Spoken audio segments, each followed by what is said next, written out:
दहशतगर्दी के मुमकिन खतरे के बायस घंटों की एसाब शिकन ड्यूटी करने वाले पुलिस एहलकारों के पास अपने घर वालों के लिए इंतहाई कम वक्त होता है। इस सूरत हाल को मद्देनजर रखते हुए लाहौर पुलिस ने पहली बार एहलकारों को उनके बीवी बच्चों के हमरा तफरीह फराहम करने की गर्ज से पुलिस लाइंस में एक फन फेयर मुनक्किद किया।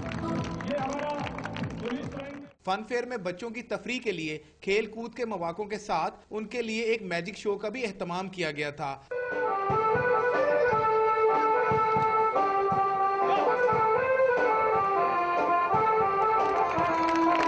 तो इस तरह के इवेंट्स आई थिंक सो के होने चाहिए यहाँ पे, मतलब बच्चों के लिए भी, बाकी के लिए सारी स्ट्रेस से थोड़ा इंसान बाहर आ जाए।